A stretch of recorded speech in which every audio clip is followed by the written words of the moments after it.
Hello students, so today we will study about triangles of class 10. Okay. So अच्छा पहले ये बताओ कि सब लोग ने क्लास 9 में पढ़ा होगा, उन लोग में भी क्लास 9 में ट्रायंगल्स चैप्टर होगा।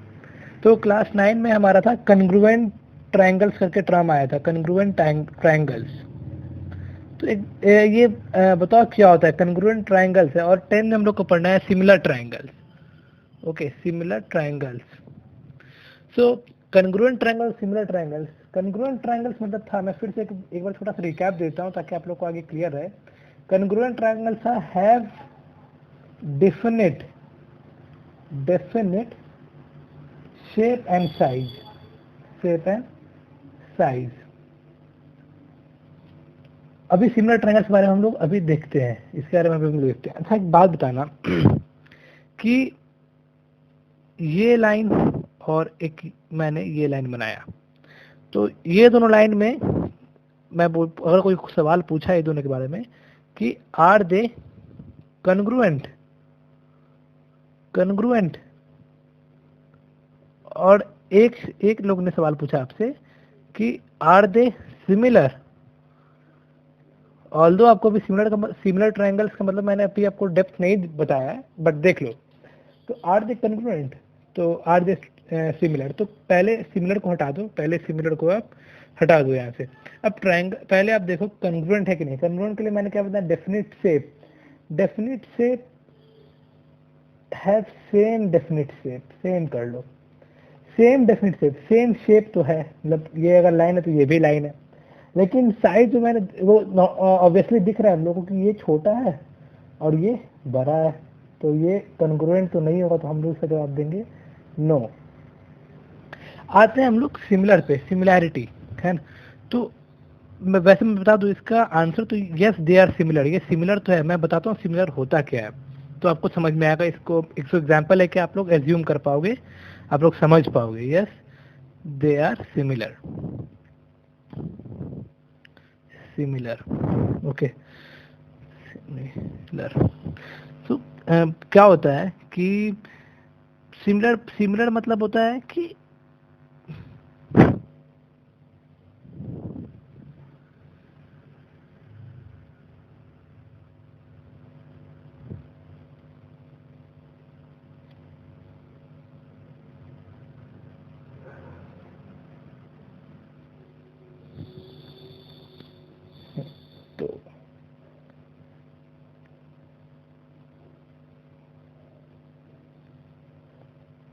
नेक्स्ट हम लोग आएंगे सिमिलर ट्रायंगल्स पे। तो अभी दो टर्म मैंने आपको इंट्रोड्यूस कराया, एक है आपको सिमिलर ट्रायंगल्स और एक था आपका कन्ग्रुएंट ट्रायंगल्स। सिमिलर ट्रायंगल्स के बारे में याद रखना कि they have the same shape but sizes में वेरी। और कन्ग्रुएंट ट्रायंगल्स के बारे में बताया था आप लोगों को, congruent triangles they have same shape and size.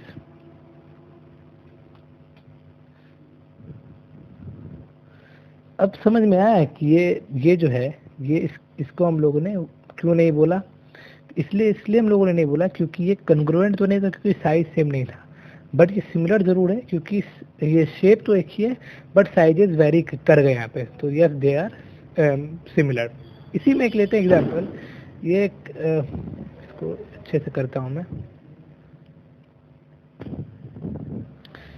हाँ, एक ये है और एक ये है। तो अब आप लोग सब लोग बताओ मेरे को कि क्या ये कन्ग्रुएंट है, तो फिर से इसका आंसर होगा नॉट कन्ग्रुएंट।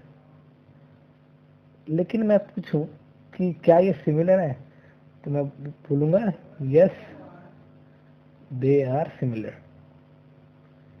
यहाँ तक आपको समझने में कोई दिक्कत है? एकदम बेसिक लेवल से बताया, एकदम लेमैन वर्ड्स में बताया, अभी डेप्थ में गया नहीं हूँ। अभी ट्रायंगल्स क्योंकि मैं जानता हूँ क्लास 10 का बहुत वास्ट सब्जेक्ट है, तो वास्ट चैप्टर है, तो मैं आगे से कंटिन्यू करता हूँ। साइज, वैसे ही बहुत सारे एग्जांपल्स हो सकते हैं। ऐसे मैं अगर ट्रायंगल्स में लेना चाहूँ यहाँ पे, तो अब देखो ट्रायंगल्स में कि एक तो ये ट्रायंगल्स हो गया हमने बनाया, और एक हमने ये ट्रायंगल्स बनाया, तो क्या ये सिमिलर है? तो सिमिलर तो है, बट कंग्रुएंट नहीं है। तो यहाँ तक आपको समझने में कोई दिक्कत अभी तक नहीं हुई होगी, और दिक्कत होगी तो आप लोग मुझे कमेंट सेक्शन में बता देना, मैं नेक्स्ट क्लास से कंटिन्यू कर दूंगा उसको, प्रॉब्लम्स को ले लूंगा अपने में। अभी आप लोग बताओ कि मेरे को कि पॉलीगन्स आप लोगों ने पढ़ा है, पॉलीगन्स, तो पॉलीगन्स होते क्या है? आप क्या समझते हो पॉलीगन्स का? कोई डेफिनेशन पूछ दे तो पॉलीगन्स होते क्या है? क्योंकि पता है, आगे जाने से पहले मैं चाहता हूँ कि बेसिक चीज क्लियर हो आपको, क्योंकि जो एक एक मार्क्स के क्वेश्चन आते हैं उसमें आप गलती न कर बैठो। तो पॉलीगन आपके बारे में कोई पूछे तो पॉलीगन होता क्या, आप ये क्या बताओगे? तो पॉलीगन आप ये बताना, कोई पूछेगा पॉलीगन क्या है, तो मैं एकदम अच्छी बात से समझ में बताता हूँ कि वैसा कोई figure, polygon, it is a plane figure. Plane, plane figure को अच्छे से लिखता हूँ, plane figure, plane figure, and it comprises of, and it comprises of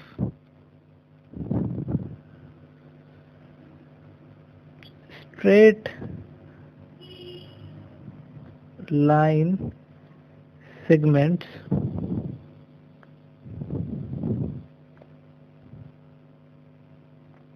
connected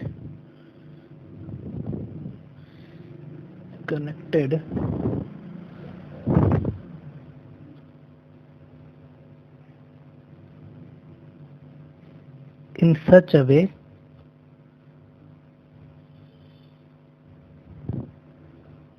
that they form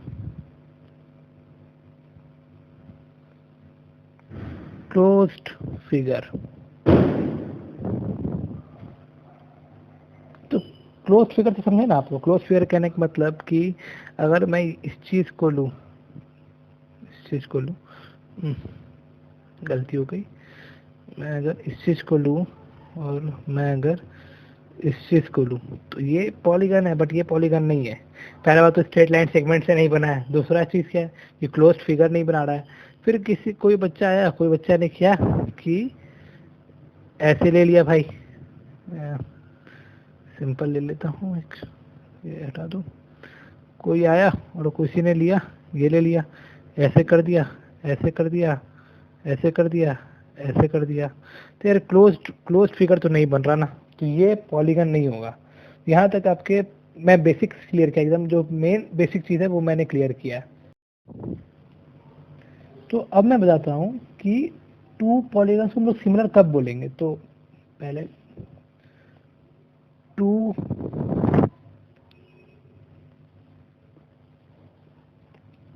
polygons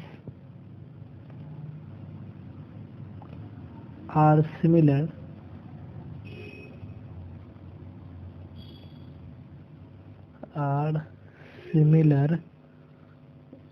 when, पहला point, their corresponding angles are equal, corresponding angles are equal। और दूसरा point है हमारा कि when their length of the corresponding sides are proportional, their length of the corresponding sides are proportional, are proportional।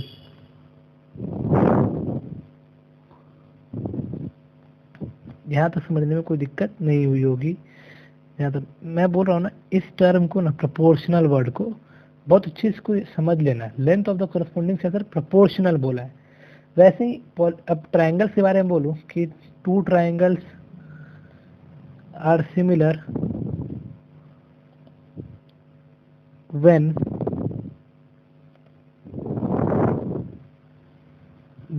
तो अब triangle से दो तरह का पॉलीगन हुआ, तो बस सेम पॉइंट से जो फर्स्ट इसके और टू इसके हैं, तो their corresponding angles are equal, angles are equal, और दूसरा हो जाएगा लेंथ ऑफ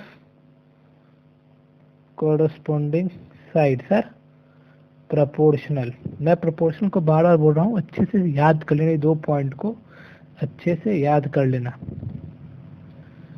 प्रोपोर्शनल।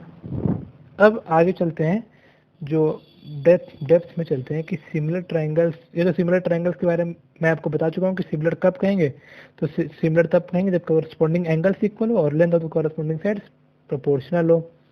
अब आते हैं नेक्स्ट पे कि अभी बेसिक रिजल्ट्स होते हैं कुछ प्रोपोर्शनलिटी के, बेसिक रिजल्ट्स हैं कुछ, तो सबसे इम्पोर्टेंट थ्योरम आता है, अभी इंट्रोड्यूस करने जा रहा हूँ, सबसे ध्यान देना आप कि थ्योरम्स को मैं हमेशा डिफरेंट से लिखूंगा ताकि आप लोगों को समझने में आसानी हो।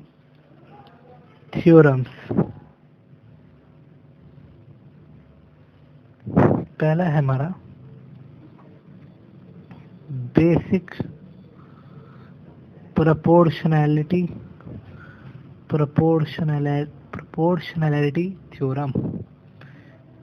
थ्योरम। बेसिक प्रोपोर्शनैलिटी थ्योरम, इसको बीपीटी भी बोलूंगा मैं, अगर बोलूंगा तो बीपीटी समझ आना। बेसिक प्रोपोर्शनैलिटी थ्योरम को मैं बताने वाला हूँ। तो पहले इसके हम लोग प्रूफ पे आते हैं कि प्रूफ कैसे करना होता है। मैं इसका पहले आपको बताता हूँ कि ये थ्योरम्स बोलता क्या है। ये बोलता है, थ्योरम बोलता क्या है मैं बताता हूँ, और इसको हम लोग और कहीं बहुत जगह पे इसको थेल्स थ्योरम करके भी बताया गया है, थेल्स थ्योरम। तो थेल्स थ्योरम कहो, बीपीटी कहो या बेसिक प्रोपोर्शनैलिटी थ्योरम कहो, एक ही है वो। इसका आपको मैं बताता हूँ ये थ्योरम जो है वो बोलता क्या है। थ्योरम बोलता है कि if a line is drawn parallel to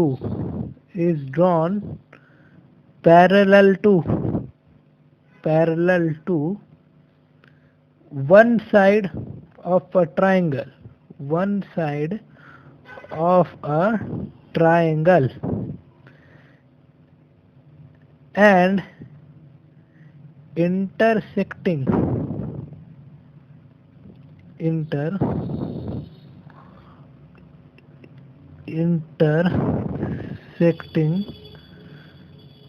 the other two sides,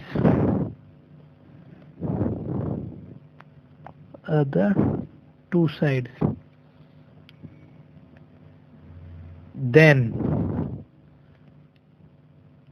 it divides the two sides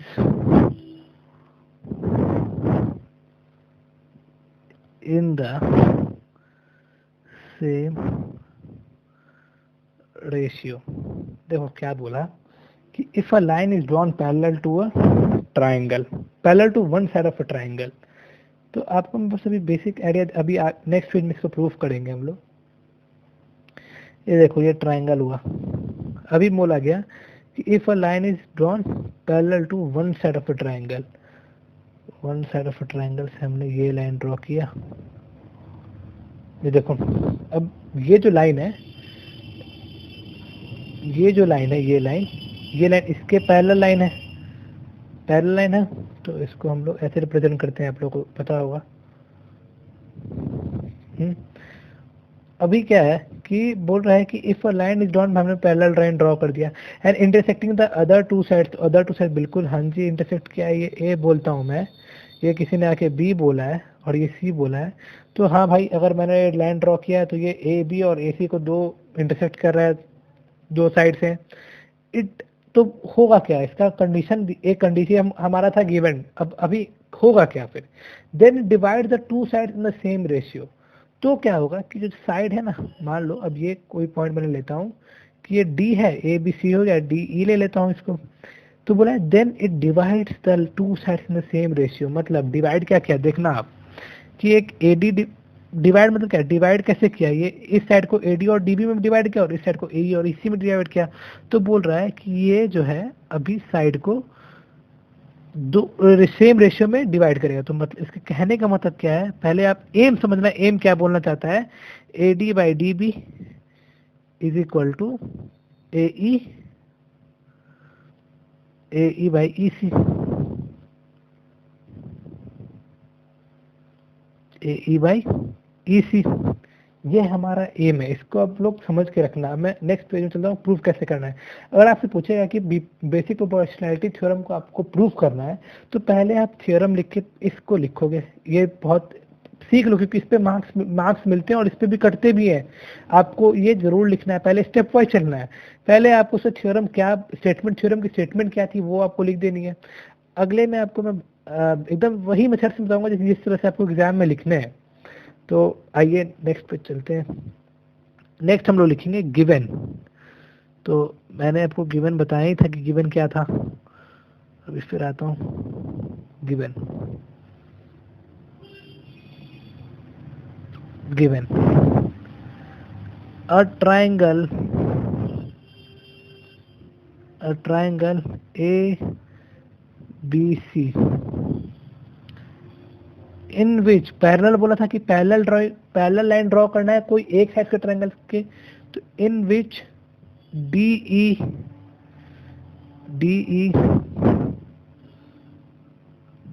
E parallel to B C and intersects, ये बोला था इंटरसेक्ट करेगा दो साइड्स को, एंड इंटरसेक्ट्स ए बी, यही लैंग्वेज है, intersect A B in D, मतलब A B को डी में करेगा, एकदम नॉर्मल लैंग्वेज है। A B in D and A C in E, ये आपको गिवन। आप ऐसे स्टेटमेंट लिखोगे, फिर आप लिखोगे टू प्रूव, जो मैं बोल रहा था ना कि एम क्या है, या टू प्रूव हम लोग को एंड पे क्या, हम लोग को डेस्टिनेशन क्या है।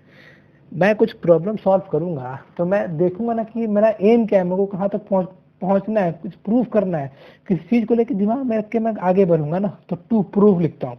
तो टू प्रूव में होगा ए डी। तो बोला था कि स्टेटमेंट में क्या बोला जाता है, it divides the two sides in the same ratio. तो A D upon D B is equal to, A D है is equal to A E upon E C. यहाँ तो सबका क्लियर। और हमने कंस्ट्रक्शन में फिर अगर आपने कुछ कंस्ट्रक्शन किया है तो वो बेहतर होगा, वो लिख दोगे आप तो बहुत अच्छा होगा, बेहतर होगा। तो फिर तो कंस्ट्रक्शन में आपने क्या किया था कि आपने जो लाइन ड्रॉ करी थी, देख लो यहाँ पे, तो आपने जो है लाइन ड्रॉ करी यहाँ पे कि डी बनाया आपने। अभी आपको कंस्ट्रक्शन के नेक्स्ट मेथड में लिखना है कि ये कंस्ट्रक्शन मैं आपको बताऊंगा करके, अभी बताऊंगा कि करना क्या होता है। ये पेज को मैं ट्रायंगल बताता हूँ कि हो क्या रहा है।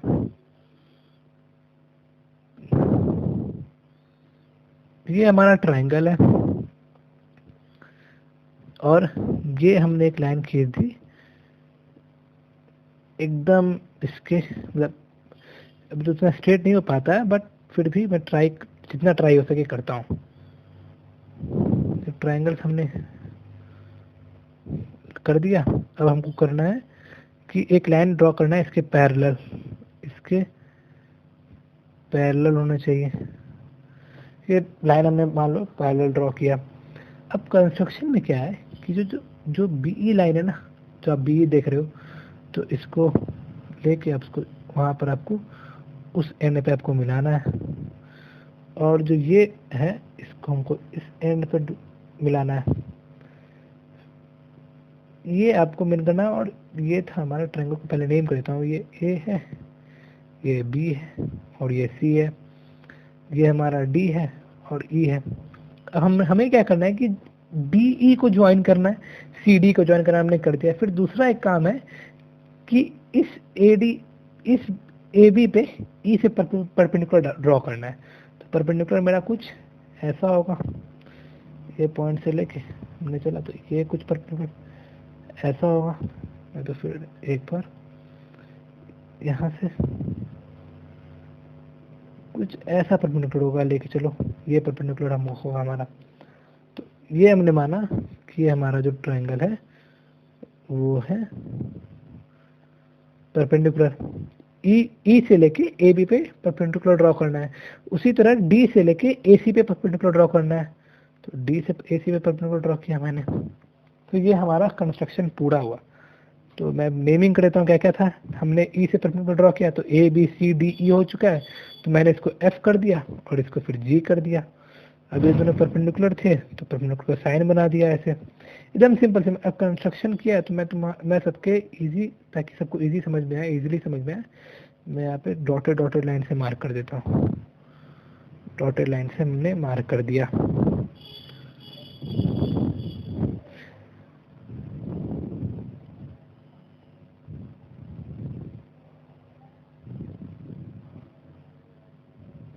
तो ऐसा हमारा कंस्ट्रक्शन दिखा। एक ऐसा आपको लिखना है कि हमने ऐसा कंस्ट्रक्शन किया। नेक्स्ट मेथड से प्रूफ कहते हैं। प्रूफ क्या करना है सब लोग देखना है ध्यान से। अब फिगर सब लोग साथ में रखना, अपना जो फिगर है अपना, ये फिगर साथ में रखना। जो मैं फिगर बनाया मैं इधर रफ में इधर भी एक दफ़ा ड्रॉ कर देता हूँ। मैं बता देता हूँ आप लोग को, बस आपको फॉलो करते जाना है मेरे को, आप लोग समझ में आ जाएगा आप लोग, क्योंकि आप लोग तो पेन और कॉपी लेकर नोट डाउन कर ही रहे होगे पॉइंट्स को। तो अभी पॉइंट्स आता है। कंस्ट्रक्शन मैंने लिख दिया। कंस्ट्रक्शन में मैंने क्या किया वो लिख दो यहाँ पे। कंस्ट्रक्शन में मैंने क्या किया कि पहले हम लोग को बी और ई को ज्वाइन किया। आपको साइड में देखते चलो कि हमने बी और ई को हमने ज्वाइन किया है। तो लिखो कंस्ट्रक्शन में कि ज्वाइन बी ई, एंड हमने सी और डी को भी ज्वाइन किया है, एंड सी डी। देख लो फिगर, ज्वाइन बी ई किया, सी डी किया, and draw E F perpendicular to A B and D G perpendicular to E C. इतना ही लिखना है। And draw E F perpendicular to AB and DG perpendicular to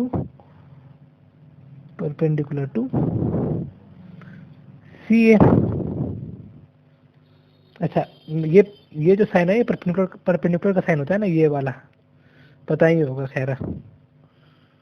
तो वही लिखा है मैंने। उसके बाद नेक्स्ट में आते हैं कि अब आपको करना है इसको प्रूफ। तो आपको प्रूफ लिख दो ऊपर।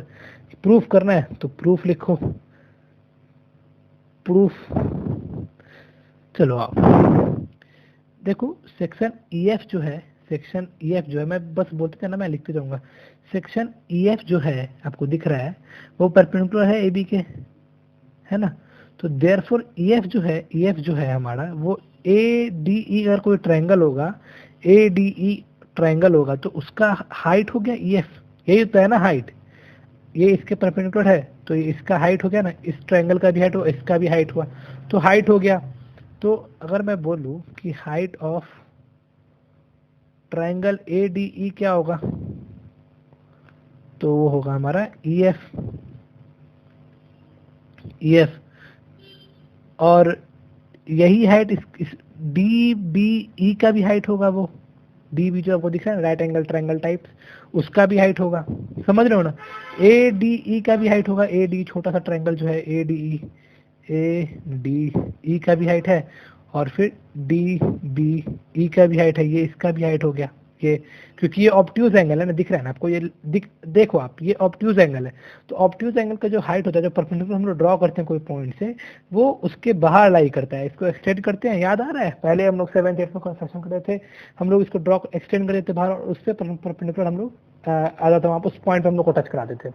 तो इस ट्रायंगल का, ऊपर वाले ट्रायंगल का ए डी ई का भी और डी बी ई का भी हमारा हाइट है ई एफ होगा। तो लिख दो height of ADE is equal to EF is equal to height of triangle DBE। इतना क्लियर है नहीं, यहाँ तक क्लियर है, यहाँ तक क्लियर है। चलो अब आओ इधर। सब लोग जानते हो कि एरिया ऑफ ट्रायंगल कहता है half into base into height. तो पूछ दे कोई, एरिया ऑफ ट्रायंगल ADE क्या होगा? ADE क्या होगा? हाफ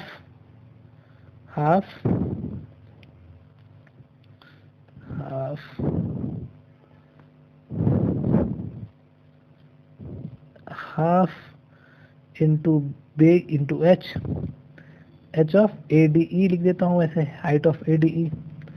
तो ये क्या है मेरा, ये यही तो है, हाफ इंटू बेस क्या था, देख लो बेस क्या था इस ट्रायंगल में, एडी का बेस क्या था, देखो एडी का बेस एडी था, एडी परपेंडिकुलर एडी पे हम लोग जाए ना तो एडी ही बेस होगा ऑफ कोर्स, तो half into AD into height हो जाएगा हम लोग का ई एफ, जो हम लोग ने अभी बताया आपको, उसके आते हैं कि area of triangle D B E क्या होगा, इसका भी half into B into H होता है, जल्दी करता हूँ थोड़ा, half into B into H, half into देख लो फिर से क्या था इधर, किस ये बेस क्या था इधर, डीबी, बेस डीबी होगा, ऐसा ऑब्ट्यूज एंगल में आपने जानते हो ना, बेस वो डीबी ही होगा, वो भले ही वो पॉइंट एफ तक, वो पॉइंट एफ पे टच करे, ऐसा नहीं कोई बीएफ बोलेगा, ये बीएफ नहीं होगा, बेस होगा वो डी, बेस जो होगा वो हमेशा डी बी ही होगा, बेस जो होगा वो हमेशा डी बी ही होगा। तो फिर से मैं लिखता हूँ यहाँ पे, तो हाफ इंटू बेस, बेस जो हमारा है, बेस जो हमारा होगा वो डी बी होगा इंटू ई एफ, यहाँ तक कोई दिक्कत नहीं होगी। अब क्या होता है नेक्स्ट मेथड में, इस आपको देख लो, समझ लो क्या कर रहे हैं हम लोग, एरिया हम लोग ने दोनों एरिया को डिवाइड कर दिया, area of triangle A D ई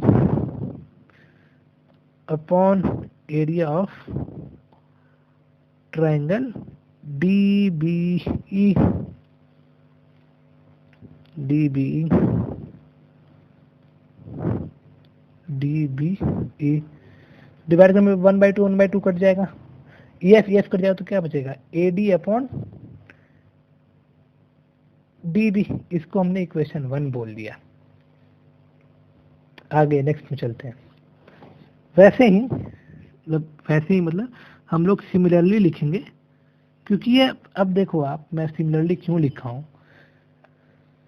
क्योंकि देखो अभी हमने ए डी ई और डी बी का निकाल लिया, अब अगर ए डी ई का बात किया जाए, ए डी ई का बात किया जाए और अगला में बात किया जाए डी ई सी का, ये वाले पार्ट को कंसिडर करो, बस ये वाले पार्ट को, तो ए डी ई और डी ई सी, वैसे ही अब देख लो ए डी ई का परपेंडिकुलर डी से इधर जी पे आया तो ए डी का हाइट डी जी हो गया, फिर डी ई सी में भी देखा हमने कि इसका भी हाइट डी से डी जी पे आया तो डी जी हाइट हो गया, बेस ए डी केस में ये चेंज हो गया, ए ई हो गया, और इसके केस में डी ई सी के केस में हमारा ई सी हो गया, समझ रहे हो ना। तो अभी नेक्स्ट में आता हूँ, फिर मैं आपको क्लियर करता हूँ हर चीज़। सिमिलरली हम लोग लिख सकते हैं, सिमिलरली उसी के जैसे हम लोग पहले किए थे उसे ऐसे लिख सकते हैं, डिवाइड ही करना है आपको, दोनों का एरिया मिल जाएगा, area of triangle A D ई, हमने पता है ये चीज़ ए डी ई क्या है, और हमने ये भी पता है कि area of triangle D E C भी हाफ बेस इंटू हाइट होता है, तो अभी हम लोग वैल्यू निकाल लेते हैं डी ई सी,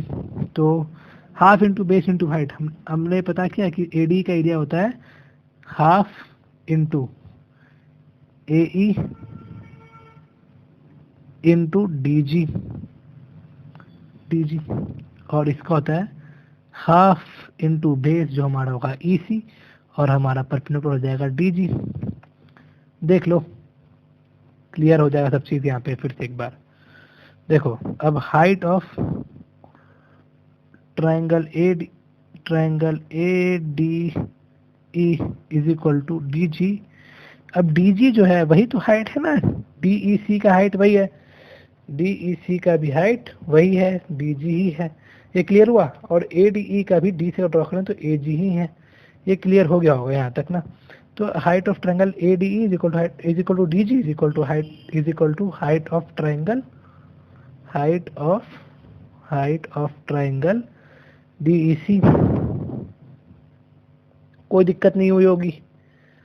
चलो फिर तो यहाँ पे D G cancel, half cancel, is equal to आया A E upon E C, ये है हमारा इक्वेशन 2। अब हम लोग आते हैं कि अब आप एक बात बताओ कि जो डी बी ई है, जो मैं बोल रहा हूँ तो सुनना ध्यान से, इसमें देखना इस ट्रायंगल में जो डी बी ई है और जो डी ई सी है, इन दोनों ट्रायंगल के बेस सिमिलर दिख रहे हैं आपको। फिर से देखना, मेरा कर्सर देख, मेरा आप लोग पेन को ध्यान देना, डी ई बी है और आपका डी ई सी है, तो ये जो बेस है, ये बेस, ये रेड स्टिमा वन, ये बेस कॉमन है। तो ये बेस कॉमन है और सेम बेस पे है ये दोनों ट्रायंगल डी पे, और ये सेम पैरेलल के बीच में है। याद रखना, आपको मैं बता रहा हूँ, ये दोनों सेम, ये पैरेलल लाइन है और ये भी पैरेलल लाइन है, तो ये दोनों पैरेलल लाइन के बीच में हुआ ना, ये दोनों पैरेलल लाइन के बीच में है, ये दोनों पैरेलल लाइन के बीच में ट्रायंगल है। तो क्या होता है, आप लोग को याद आ रहा है कुछ, कि ये दोनों का जो अगर सेम बेस पे और वही और दो पैरेलल लाइन के बीच में है, तो इन लोग का एरिया हमेशा सेम होता है। मैं क्या बोलना चाहता हूँ, देख लो, ऐसे लिखना है, इसको लिखने के लिए बता देता हूँ कि we see that triangle BDE and triangle EDC, okay, are on the same base, are on the same base, that is DE and DE and also between the same parallels,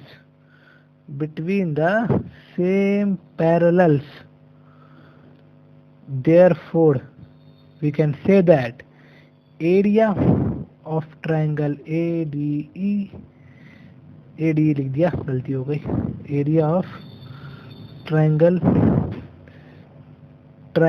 DBE is equal to area of triangle DEC। यहाँ तक clear सब चीज, कि area of triangle DBE जो होगा और area of triangle DEC same होगा। अब देख लो कि मैं आपको बताता हूँ, क्लियर करता हूँ कि अब मान लो, अब अगर एरिया सेम है, दो चीज़ अगर सेम है, अगर 2 इज इक्वल टू 2 है, तो इन लोग के रेसिप्रोकल्स भी सेम ही होंगे, तो ऑब्वियस ही बात है, आप लोग समझ में, इसको समझाने की कुछ ज़रूरत नहीं है। तो मैंने क्या देखा कि एरिया ऑफ ट्रायंगल DBE जो है is equal to area of triangle DEC है।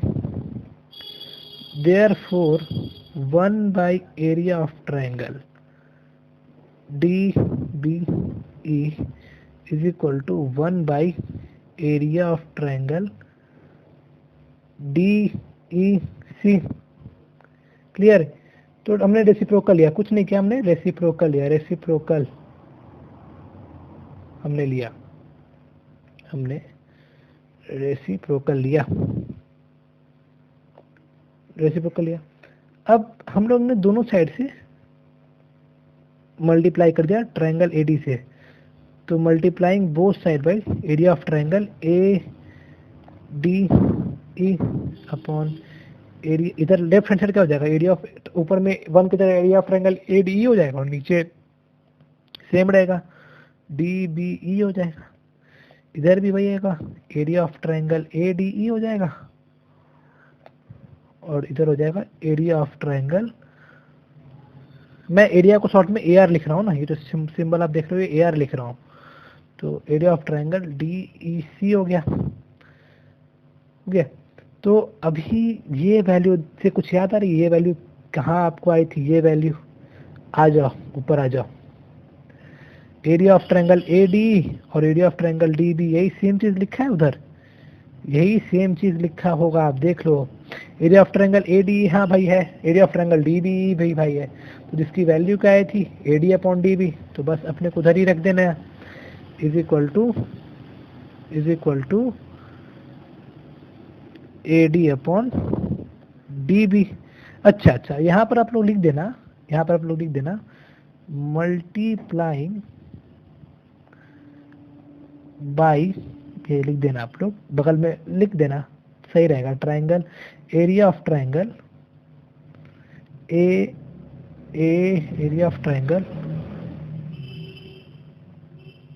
Area of triangle ADE both sides,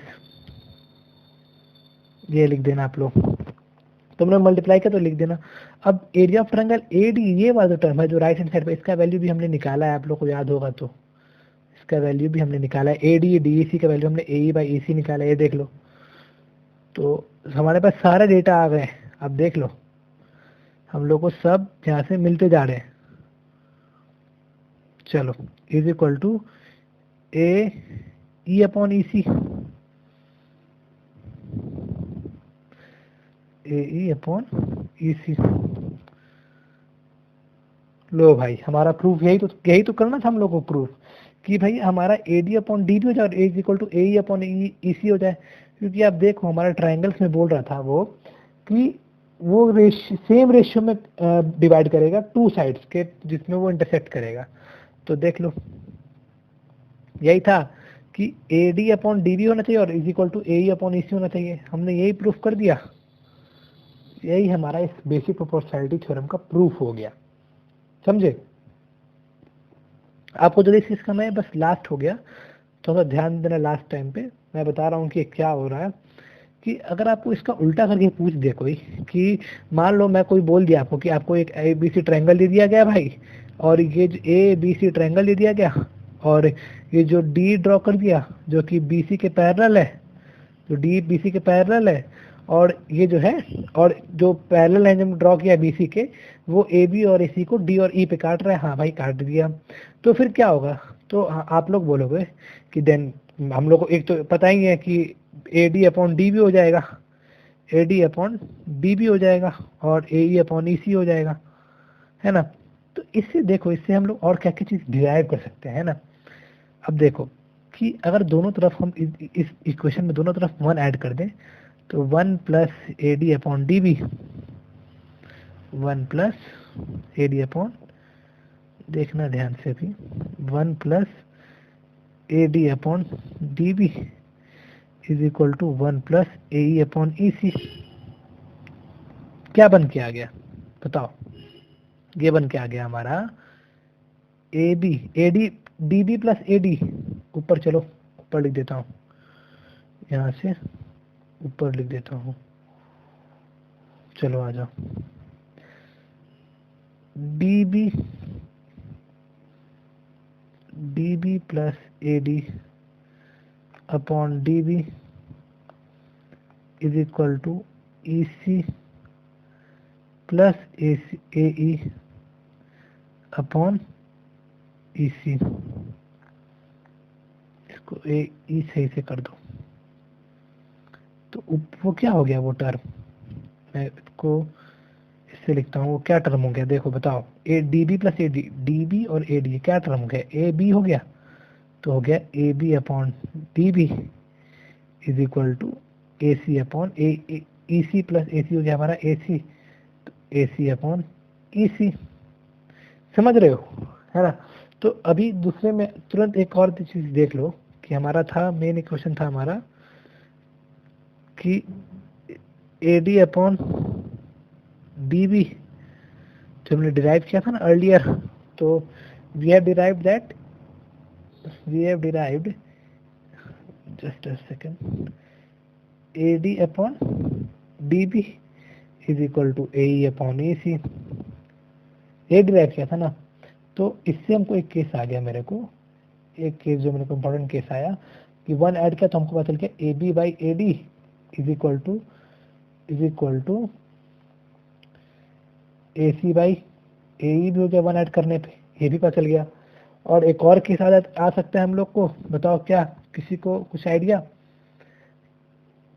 इसमें क्या आएगा कि अगर हम लोग दोनों साइड अभी क्या करेंगे, इसको रेसिप्रोकल कर देते हैं, तो D B by A D हो गया रेसिप्रोकल करने पे, और ये ई सी बाई ए ई हो गया, है ना? अब समझ, अब इसमें ना हम लोग 1 ऐड कर देंगे। अब हम लोग 1 ऐड करेंगे, अब हम लोग फिर से 1 ऐड करेंगे, तो ऊपर वाला पार्ट तो A D plus D B हमारा ए बी बन जाएगा और ये वाला पार्ट ए डी बन जाएगा, है ना?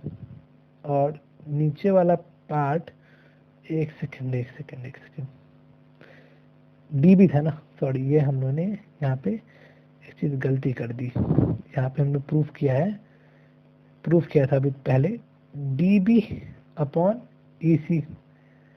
अब हम लोग यहाँ पर रेसिप्रोकल कर दिए, इसको रेसिप्रोकेट कर दिए, अब 1 ऐड कर दिए, तो इज इक्वल टू ऊपर वाला पार्ट ए बी बन गया और ऊपर वाला पार्ट यहाँ पे ए सी बन गया, ए सी अपॉन ई।